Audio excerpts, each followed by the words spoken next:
organization that's part of the United Nations already years ago talked about lacing certain water supplies with tranquilizers to calm people who might just want to get rather nasty if their country was being taken over. That's on record. And people have been noticing the effects of the heavy spraying, sometimes on themselves and on people around them. So I think they're using chemicals for multi-purposes here. But definitely, if you understand how an elite work in their headspace, you would use every weapon at your disposal on the general public if your plan is to take that same public through the biggest transition phase from one complete lifestyle to another. You don't want them thinking about things. You don't want their minds to be active. You want to avoid people complaining, forming groups and all that kind of stuff. So you would use everything in your arsenal to keep them dumb and stupid. So would the jet planes then be carrying it in their fuel? It could be in the fuel and it could be in extra tanks. They can do it either way. Yeah. But then the pilots that are flying these planes, they have to know that there's an extra tank on it. Oh, they know what they're doing because, see, if they were commercial aircraft, they wouldn't be doing zigzag patterns across the sky. Hell no, they wouldn't. That is a very drunken pilot taking passengers in the long mission. No, but I was thinking of the military planes. Oh, yeah. They know what they're doing. And I think it's foreign pilots that will spray over Canada and the U.S., and the deal is that our pilots will be over there spraying their countries, kind of like a Dr. Strangelove policy. You see? Yeah. And that makes perfect sense. But no, it's not commercial aircraft because you can actually see the commercial aircraft with the usual contrail disappearing about a foot after. And they're flying very, and they're flying very, very high. Yes, and in a straight line. Whereas these guys do, as you say, checkerboard patterns. I've seen them do U-turns as well. And the stuff that they lay down forms these odd-looking polymer clouds. Now, we know that the polymer, and that's what gives the rainbow bursts around the sun towards sunset. And what is polymer? Pardon? What is polymer? Polymer is basically forms of plastic particles from polyethylene. They found in the 1950s that they could use this particular compound to bring viruses and bacteria down to a vast area, cover a large area, and the polymer was the carrying agent. That was officially disclosed in the 1950s, and they were actually testing some areas in Britain with it then to see if it would carry viruses or bacterium down to the ground. And being under a national health system, of course, they could have all the data of how many people had asthma or different effects, etc. Sure. So all the testing has been done, and they're doing it for real now, you know. I'm sure it will also weaken the immune system. We know for sure there's aluminum oxide in it, and barium. Barium. And now, what is the aluminum oxide?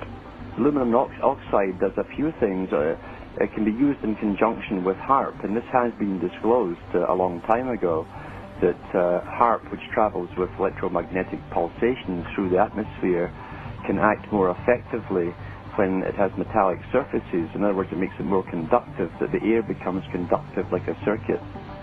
And again, if your target happens to be the population... When you say conductive, are you talking about, let's say, if there's an electrical storm? No, they send out pulses. Oh. So the more conductive the subject is by either inhaling or consuming or whatever, we're doing both, with aluminum oxide especially, or any metallic substance. So they're making each individual a receptor, which makes perfect sense. And they have admitted that they've tried HAARP out on large population areas. Oh my God. Maine was one of the first main places that they tried it out on. and they found out that the easiest thing they can do, the simplest thing they can do, is to create alterations in mood, either from elation or to anger and depression. And they found a tremendous high suicide rate at that time. They found domesticated animals were going crazy and biting their owners. And so, yeah, alterations of mood are easily affected with HAARP. And depending on the frequency they use, they can also make you elated as though you were drugged, basically, and happy. But it also, after time, especially with aluminum oxide, will help destroy your immune system. And since they do, this is the regular television, CBC News and BBC News, they keep having international conferences every month or so talking about the inevitable flu that's going to come around the world and kill most of the people. And they keep saying it's just round the corner, it's just round the corner. And so they are lowering our resistance to fight off something which should not kill us, but if we're weakened in our resistance, then it very well might. So this is deliberate planning to control and at the same time to start the culling process. There's no doubt about it. That's the function of it. And I know there are people out there who would never believe that that would be done to them by this group at the top, that they have been brought up to believe, exist on some kind of totally selfless motivation to help others. That's why they're there, these unseen bureaucracies and levels of super government. They're all altruistic, somehow. They come out of different wombs than anyone else. Therefore, they don't have any nasty impulses. They're just there because they're servants of some kind. You don't elect any of them. They're just some kind of special servant that maybe God elects, I don't know. And they'd never believe that this could be done to them. That's their conditioning. Complete conditioning. Because to break through into the realization that nothing is as it seems, it would probably take a nervous breakdown for most of them to come through that. Some people are born with the ability to see through, but most of the people who get hypnotized every night by television will never come to that conclusion. You can't live in both worlds and retain your clarity or your sanity. Television is the biggest tool they've ever given the public, apart from inoculations, which certainly do attack the brain. We see that with all of the problems with autism and the subdivisions thereof. We see it in today's people who have short-term memory. They have low concentration. We're definitely far, far weaker physically than people of even a couple of generations ago. We're being re-engineered, which is another reason they went for the food and kept it secret from the public. Well, they tested it on the public by agreements with governments, such as Canada, who admitted, yeah, they made secret agreements with the big ones, like Monsanto.